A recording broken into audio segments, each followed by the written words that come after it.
अरे मेरे चुन्नू मुन्नू, कैसे हो? मुझे तुम्हारी याद तो बड़ी आती है, क्या करें। मन नहीं भरता, तुम मुझे लगता तुम्हें क्या क्या मैं दे दूं पढ़ाई लिखाई में। मतलब मैं सोचता हूँ कि क्या क्या तुम्हें मैं पढ़ा दूं। मैं सोचता हूँ मेरे चुन्नू मुन्नू किस दिन इतने बड़े बन जाए, इतने बड़े बन जाए कि मैं क्या बोलूँ। मैं सब ख्वाब तो मेरे को तुम्हें लेकर बहुत ज्यादा है, और मुझे पता है चुन्नू मुन्नू बनेंगे किसी न किसी दिन बड़े बड़े। ठीक है, तो ये चैप्टर जो है बेसिकली क्लास 11th का है। क्लास 11th का ये चैप्टर है, और सबसे पहला चैप्टर है class 11th history. Class 11th के हिस्ट्री का सबसे पहला चैप्टर है। आज से हम हिस्ट्री की शुरुआत कर रहे हैं, और ये चैप्टर 1 है हमारा। चैप्टर 1 हमारा क्या है? Writing and city life. Chapter 1 का क्या नाम है बेटा? Writing and city life. ठीक है, तो writing and city life chapter का नाम है, और ये चैप्टर हम स्टार्ट कर रहे हैं। एज यूजुअल हम किसी भी चैप्टर को एक वीडियो में वन शॉट वाला काम नहीं करेंगे। शॉर्ट वाला एक जो शॉर्ट वीडियो होता है वो ट्रिक्स जो होता है ना बेटा, वो ट्रिक्स आपको शॉर्ट टर्म में तो गेन नहीं करता है, बट लॉन्ग टर्म में आप उसको भूल जाते हो। तो होगा क्या, हम हर चीज को डिटेल में करते हुए जाएंगे। डिटेल में करने का फायदा ये होता है कि आपकी मेमोरी बहुत लंबे समय तक मेमोराइज कर सकते हो। दूसरी बात बेनिफिट ये होगा कि कोई भी चीज आपसे छूटेगा नहीं। वन शॉट वाले जो वीडियो देखे जाते हैं बेटा, वो ध्यान रखना, वो सिर्फ पास होते हैं। वो 80% ले पाते हैं, 85% ले पाते हैं, बट जो 99 और 100% लेते हैं ना, वो हमेशा बुक रीडिंग करते हैं। क्या करते हैं? बुक रीडिंग और चीजों को डिटेल में पढ़ते हैं। तो मैं चाहता हूं कि आप तो हो ही टॉपर, और मेरे चुन्नू मुन्नू को मैं क्यों चाहूंगा मेरे नंबर बच्चों के नंबर कम हो। तो उसके लिए हम हर चीज को क्या करेंगे? डिटेल में करेंगे। आज से 11th क्लास हिस्ट्री स्टार्ट हो रहा है, फिर से हम 11th पोल के लिए भी लेके आएंगे वीडियो। ठीक है, तो मैं इस पूरे चैनल पे 3 चीज पढ़ाऊंगा: 11th class history, 11th class pol and 12th class history को। बाकी सब्जेक्ट्स के लिए आपके पास हमारे विजय सर है, देव सर है, और भी टीचर्स है। ठीक है, वो सब बाकी सब्जेक्ट्स पढ़ाएंगे। तो आज हम स्टार्ट करते हैं chapter 1 of class 11। The name is writing and city life. Why this chapter is named as writing and city life? देखो, सबसे पहली बात, यहां पे इन्वेंशन ऑफ राइटिंग हुआ।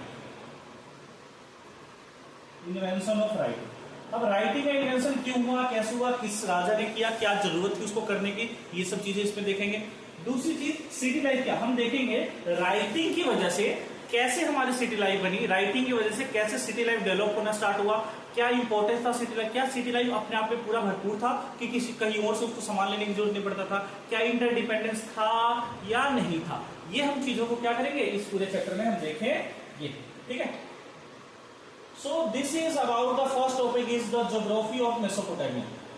अब मेसोपोटामिया इस पूरे चैप्टर में, पूरे चैप्टर में हम क्या पढ़ेंगे? एक सिविलाइजेशन के बारे में पढ़ेंगे। कौन सा सिविलाइजेशन?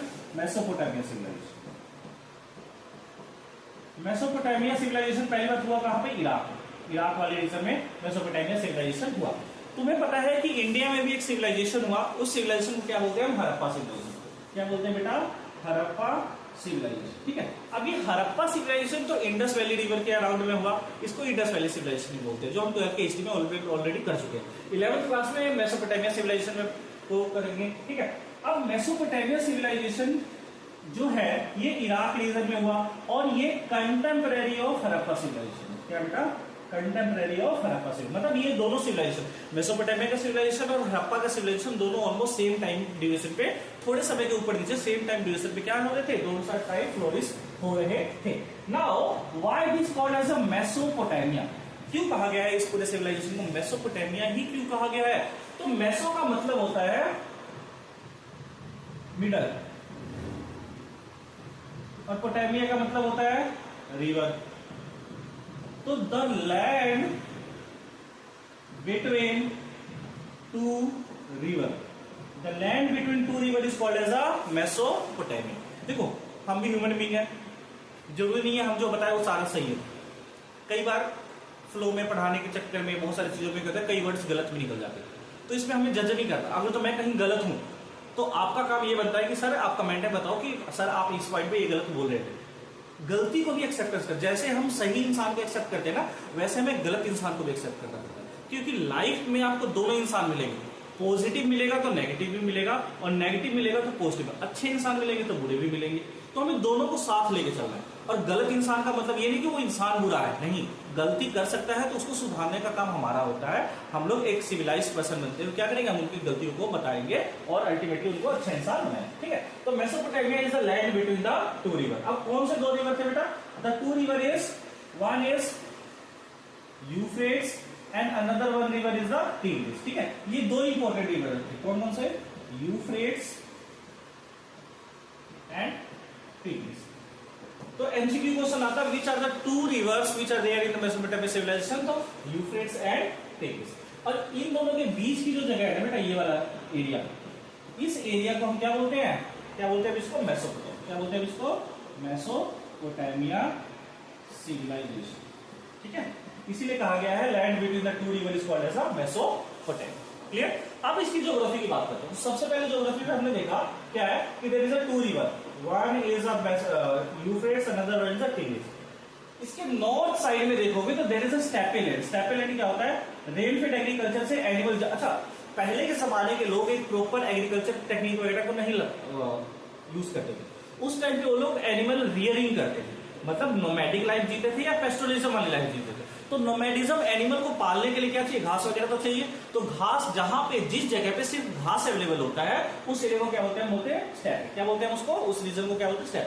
तो नॉर्दर्न साइड में there was a steppe. Steppe was available for by animal herdings. Animal जो वो लोग रखते थे, सिर्फ गोट्स वगैरह रखते थे, उनको घास खाने के लिए प्रॉपर चीजें अवेलेबल।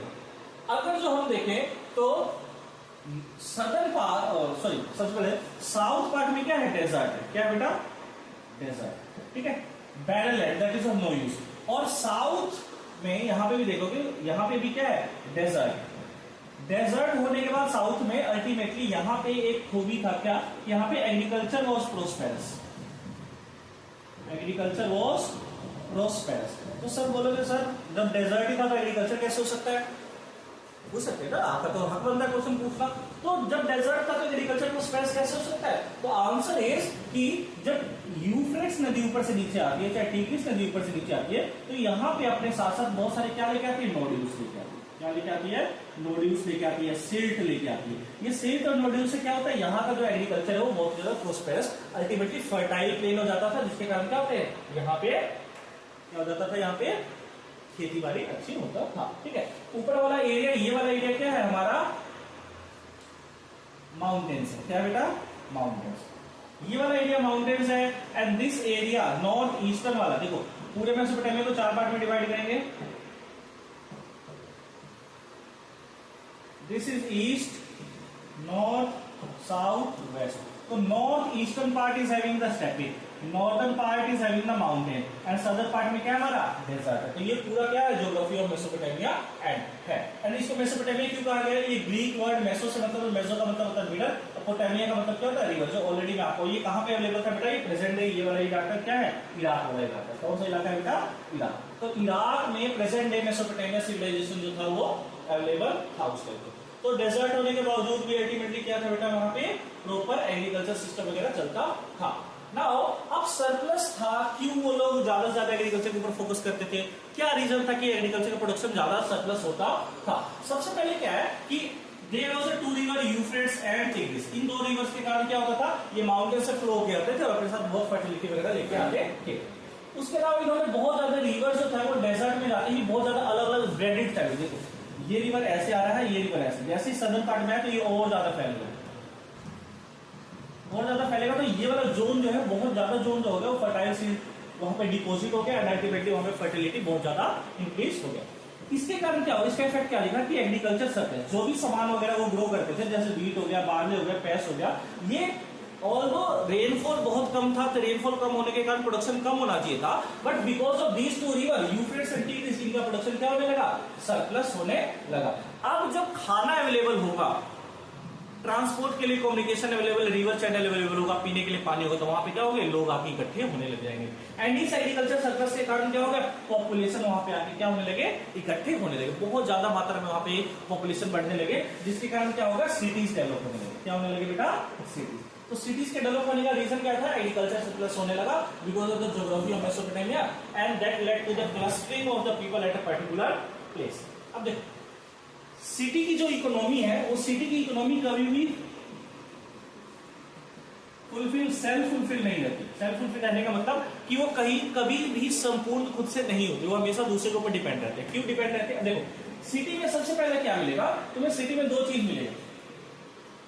क्या चीज मिलेगा, सबसे पहला सिटी के अंदर एक स्पेशलाइजेशन होगा,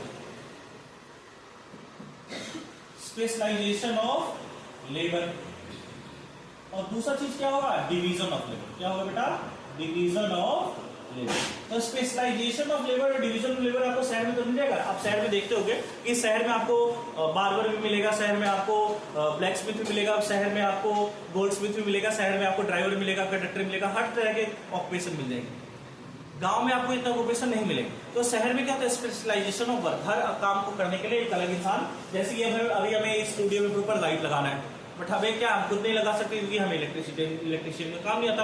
तो हमें एक स्पेशलाइज्ड पर्सन चाहिए जिसको हम क्या बोलेंगे, इलेक्ट्रिशियन आएगा, लाइट लगाएगा तो शहर में ज्यादा और गोरा दिखो, ठीक है। तो अल्टीमेटली हो तो शहर में दो चीज होता है, एक स्पेशलाइजेशन ऑफ लेबर और दूसरा division of labour. Specialisation of labour, division of labour जब होता था उसका बेनिफिट है, बेनिफिट क्या है और इसका बेनिफिट भी है, ड्रॉबैक भी है।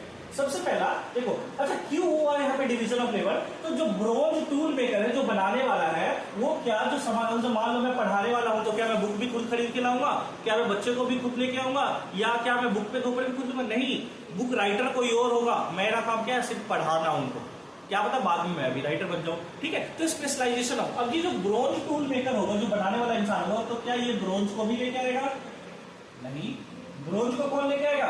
ब्रोंज को लाने के लिए इन्होंने क्या रखा होगा बेटा, ट्रेडर्स। क्या होगा? ट्रेडर्स। क्लियर? ट्रेडर्स वगैरह लेके आएंगे, ठीक है। ऐसे स्टील कार्बर होगा, ये भी किसके ऊपर डिपेंड करेगा? मर्चेंट्स के ऊपर, क्योंकि अलग अलग टाइप के स्टोन्स को लेके आना है, तो स्टोन्स कौन एक्वायर करेगा? मर्चेंट्स एक्वायर करेंगे। तो city life is ultimately dependent, क्या करती बेटा, ये city life is completely dependent on each other. जब सिटी लाइफ एक दूसरे के ऊपर डिपेंडेंट था, और ये डिपेंडेंट किसके ऊपर होते थे? ये एक दूसरे के ऊपर तो डिपेंडेंट नहीं थे, प्लस साथ में ये लोग विलेज के लोगों के ऊपर भी डिपेंडेंट थे। जब विलेज के लोगों के ऊपर क्यों डिपेंडेंट थे? क्योंकि अल्टीमेटली जो इनको फूड चाहिए वो फूड कौन देगा? फार्मर देगा। और फार्मर कहाँ रहते हैं बेटा? विलेज में रहते हैं। कहाँ पे रहते हैं? विलेज में रहते हैं, ठीक है। तो ultimately they are complete, city life was good but at the same time they are interdependent with each other. अब जो ये इंटरडिपेंडेंस के कारण क्या हुआ, अलग अलग टाइप के ऑक्यूपेशन जो है वो ग्रो करने लगे, ठीक है। अब this is all about the work है, ठीक है। अब ये देखोगे, ये प्रॉपर आपकी एनसीईआरटी में एक बुक वो दे रखा है, ये दे रखा है एक स्टैचू है। स्टैचू में क्या दे रखा है? ये फेस जो है ये व्हाइट मार्बल से बना है, ठीक है। ये आईज जो है वो लैपिस लेजुली, जो अलग टाइप का स्टोन होता है उससे बना हुआ है, क्लियर। ये जो आईब्रोज है वो अलग टाइप के व्हाइट सेल से बने हुए। तो क्या, सॉरी, इसका लोकेशन यहाँ पे आएगा और ये आईब्रोज यहाँ पे जाएगा, ठीक है। तो ये क्यों हो रहा है ऐसा? क्या ये सब जगह एक जगह अवेलेबल था? नहीं, ये सारे स्टोन्स जो है मार्बल से इनको अलग अलग जगह से लेके आया जा रहा है। तो ये इंडिकेट यही कर रहा है कि there was proper trade and communication. Trade communication अच्छा था, तभी तो क्या है, अलग अलग जगह से सामान वगैरह को एक्वायर लोग कर लेते थे। तो देवर फूड, टेक्सटाइल, मर्ट्स, दे हैव बीन, और इनके पास ये चीज अवेलेबल थी, बट उनको कमी किस चीज की थी? स्टोन्स की, वुड्स की, मेटल्स की, इन सब चीजों की क्या थी? कमी थी। ताकि तो इन सब चीजों की कमी को कैसे पूरा किया गया?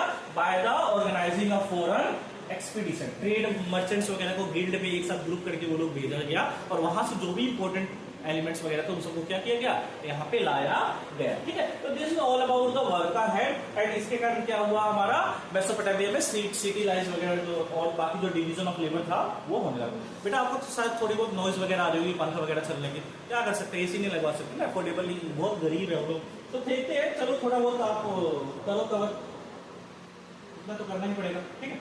अब ये यहीं तक आज हम करते हैं, आज का टॉपिक यहीं तक है। नेक्स्ट हम पूरे इसको बहुत डिटेल में करेंगे, तो 2-3 पार्ट में हम इस पूरे वीडियो को करने वाले हैं, ठीक है। तो जब डिटेल में इस पूरे वीडियो को करेंगे तो सेकंड पार्ट, थर्ड पार्ट है, उसमें हमें ये होने वाला है। तो पहला पार्ट बस यही तक अभी हमने देखा कि सदर्न मेसोपोटामिया क्या था, उसका ये वर्क हेड का क्या क्या, क्यों city life was interdependent on each other, ठीक है। तब तक के लिए बने रहे और हम लोग अल्टीमेटली सेकंड पार्ट में मिलेंगे और ज्यादा डिटेल के साथ। तब तक के लिए थैंक यू।